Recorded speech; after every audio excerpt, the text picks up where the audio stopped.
Hello everyone. तो आज के इस वीडियो में मैं आप सभी के सामने अपने एसएससी सीजीएल 2025 टीयर 1 एग्जामिनेशन का रिव्यू देने वाला हूं, जो कि 16 सितंबर को कंडक्ट हुआ है। सेकंड शिफ्ट में था, प्रयागराज में सेंटर था, उसी सेंटर पे झूसी में, जिसमें उस दिन 13 तारीख को दिक्कतें हुई थी और एग्जामिनेशन वहाँ पे कैंसिल हुआ था। ठीक है, सारा कुछ देखेंगे, टीयर 1 का लेवल कैसा चल रहा है और कहाँ से आप मॉक दे सकते हैं और वो रिलेवेंट होगा, ये भी एक समस्या है, उसका सलूशन है। साथ ही साथ अभी जो रीजनिंग को लेकर, मैथ को लेकर के जो भी चीज़ें चल रही हैं और जीएस और इंग्लिश को लेकर के सारा कुछ डिटेल में डिस्कस करने वाला हूँ। मेरा जो अटेम्प्ट है वो भी बताऊँगा। तो वीडियो को शुरू करते हैं। टेलीग्राम को जिसने ज्वाइन किया होगा मेरे, उसको फ़ायदा हुआ होगा, क्योंकि मैंने कल ही चीज़ें बता दी थी और वहाँ पे डिटेल में वहाँ पे मैंने दे दिया था। ठीक है, सबसे पहले अगर मैं बात करूँ कि पेपर जो कंडक्ट हुआ है वहाँ पे कैसा कैसा चीज़ें वहाँ पे चली हैं, जैसा कि अगर देखूँ जो कल एग्जामिनेशन हुआ है मेरा, उसमें कोई दिक्कत नहीं हुई है। शिफ्ट 1 भी अच्छे तरीके से कंडक्ट हुआ, मेरा जो शिफ्ट था वो भी अच्छे तरीके से कंडक्ट हुआ है। बाकी स्टाफ का बिहेवियर भी अच्छा था, सर्वर वगैरह की कोई दिक्कत नहीं हुई है। ठीक है, अगर उसके बाद मैं बात करूँ अभी रीजनिंग के सेक्शन में, तो रीजनिंग ओवरऑल ईजी है, ईजी टू मॉडरेट ही है और उसमें कोई बहुत बड़ा ड्रास्टिक चेंज नहीं है। अगर आपने अभी जो रिसेंट में एडुकेटिव बेस्ड पैटर्न पे टेस्ट दिया होगा तो वो बहुत ही अपर लेवल पे है। ठीक है, और रिसेंट में अभी टेक्स्ट बुक में एक जो एग्ज़ाम डे स्पेशल करके एक सीरीज़ चलाई जा रही है टेस्ट के लिए, वो एकदम से अगर देखा है तो सटीक बैठ रहा है जो अभी टेस्ट और एग्जामिनेशन में चीज़ें चल रही हैं। तो वहाँ पे आप चीज़ें एग्ज़ाम डे स्पेशल में अगर आप टेस्ट दे रहे हैं फुल, तो उसमें reasoning section as it is वैसे ही है जैसे एग्जामिनेशन में आ रहा है। 1-2 क्वेश्चन का ऊपर नीचे है, लेकिन 22 से 23 क्वेश्चन आराम से वैसे ही आपको मिलेंगे। ठीक है, और रीजनिंग का अटेम्प्ट देखिए, आप 1 गो में करोगे तो आप 14 से 15 मिनट कंप्लीट कर लोगे और 1-2 क्वेश्चन थोड़ा सा जो फंसाएगा उसके लिए आप फंसेंगे नहीं, ताकि आप आगे के सेक्शन के लिए टाइम बचा पाएँ। ठीक है, अगर मैं बात करूँ मैथ के सेक्शन को, तो मैथ भी ईजी टू मॉडरेट ही है। ऐसा नहीं कहेंगे कि बहुत ही आसान है, बहुत ही डिफ़िकल्ट है, मॉडरेट कहेंगे, क्योंकि क्वेश्चन कुछ तो आसान है, मतलब 8-10 क्वेश्चन आसान है, लेकिन उसके अलावा अगर ऊपर जाएंगे आप तो कैलकुलेशन करने को आपको मिलेगी, जो कि थोड़ा सा आपका टाइम टेकन होगा। फिर इसके बाद अगर मैं बात करूँ एडवांस मैथ में 2 से 3 क्वेश्चन देखने को मिले थे, बाकी सारे आपको अर्थमेटिक देखने को मिले और सिंप्लीफिकेशन 1-2 क्वेश्चन देखने को मिले थे।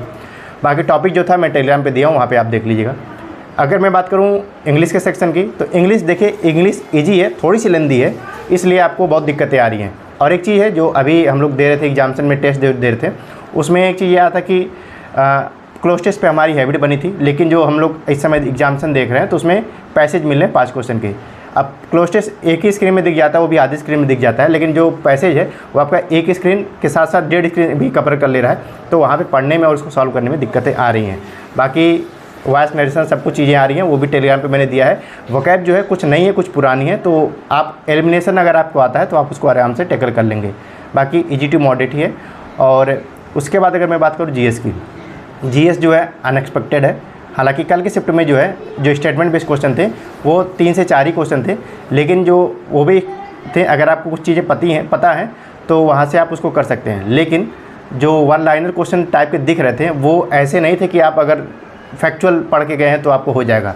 आपको कोर लेवल की होनी चाहिए, और करंट अफेयर जो थी वो बहुत पुरानी भी आ रही हैं, और ऐसी करंट आ रही हैं कि स्पेसिफिक आपको डेट पता होना चाहिए, ये चीज़ें होनी चाहिए कि उसमें कोई भी करंट में उस चीज़ को जनरली कवर नहीं करता है। बाकी कोर सब्जेक्ट में देखा जाए तो पॉलिटी 2 से 3 क्वेश्चन देखने को मिली है, और लेकिन जो है चीज़ें ऐसी नहीं है जैसा कि हम लोग टेस्ट में पीवाईक्यू रट रहे थे, और निट्टो का भी बहुत कोई खास उसमें यूज़ देखने को मिला नहीं है। बाकी अगर आपने मेरा टेलीग्राम चैनल ज्वाइन किया था तो वहाँ पे मैंने शुरू से ही बताया था कि जीएस कैसी आ रही है और जीएस के लिए आप कैसे अटेम्प्ट कर सकते हैं। बाकी अगर देखा जाए तो overall paper easy to moderate ही था, उसमें कोई बहुत बड़ा ड्रास्टिक चेंज इधर उधर देखने को नहीं मिल रहा है। अगर मेरा अटेम्प्ट की बात करें तो मेरा रीजनिंग में अटेम्प्ट 24 है, एक क्वेश्चन थोड़ा सा फंसा रहा था तो मैंने छोड़ दिया था। मैथ में 19 है, और उसके बाद जो है जीएस में 16 है, और उसके बाद इंग्लिश में जो है मेरे 21 अटेम्प्ट हैं। तो ओवरऑल मेरे जो अटेम्प्ट है 81-82 के आसपास हैं। और थोड़ा सा अगर आप अपने टाइम को मैनेज करेंगे, जैसे कि मैंने स्टार्टिंग भी जो किया, पहले मैं रीजनिंग को उठाया, क्योंकि मैं पहले टेस्ट देता था, पहले जीएस करता था, लेकिन जब मैंने सुना कि जीएस थोड़ा सा डिफिकल्ट आ रहा है या फिर फंसाने वाला आ रहा है, तो मैंने थोड़ा सा अपनी स्ट्रेटजी चेंज की और मैं पहले रीजनिंग करा।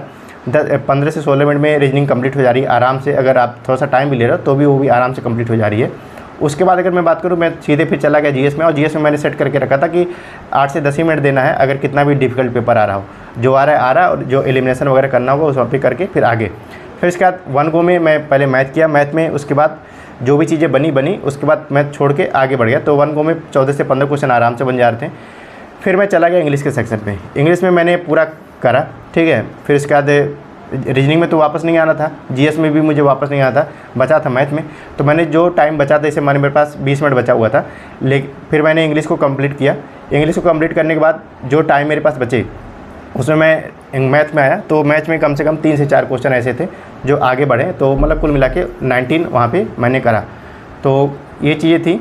और अगर आपको आगे जिनका एग्जाम्सन है तो उनको बस यही कहना चाहूँगा कि जो अभी टेक्स्ट बुक पे एक आप मॉक देते होंगे एडुकेटिव बेस, और एक होगा अभी आप जब ओपन करते होंगे अपना टेस्ट में तो एग्जाम डे स्पेशल करके बना होगा कॉलम, उसमें आप जो टेस्ट दिए जा रहे हैं जो टेक्स्ट बुक के थ्रू, तो उसको आप देंगे तो आपको 70 to 80% चीज़ें वहाँ पे मैच कर रही हैं और उसी के अकॉर्डिंग चीज़ें आ रही हैं।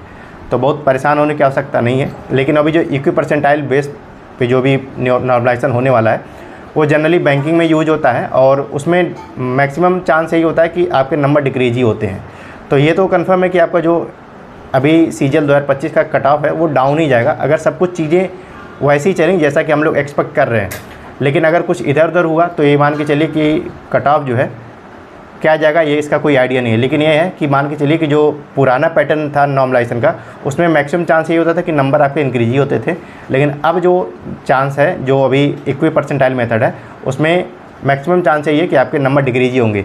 और जो कि बैंकिंग वाले स्टूडेंट में, जो कि मेंस में होता है जनरली, तो वहाँ पे नंबर डिक्रीज ही होते हैं। तो वहाँ पे भी बैंकिंग में भी चीज़ें इस तरह से सही नहीं है, और कैंडिडेट्स इस नॉर्मलाइजेशन को लेके भी सेटिस्फाई नहीं है, ठीक है। तो कुल मिला के ऐसा ही पेपर था। तो पेपर भी मेरा ठीक ही गया है, बाकी देखते हैं जैसा भी चीज़ें होंगी। करंट के पीछे बहुत पढ़ने की आवश्यकता नहीं है, अगर देखना होगा तो मैं टेलीग्राम पे शेयर कर दिया हूँ, आप टेलीग्राम को ज्वाइन करिएगा, जिसका लिंक इस वीडियो के डिस्क्रिप्शन बॉक्स में दे रखा है। बाकी मिलते हैं अगले वीडियो में नए अपडेट के साथ, तब लेके थैंक यू, और चैनल को सब्सक्राइब कर लीजिए, वीडियो को शेयर कर दीजिएगा।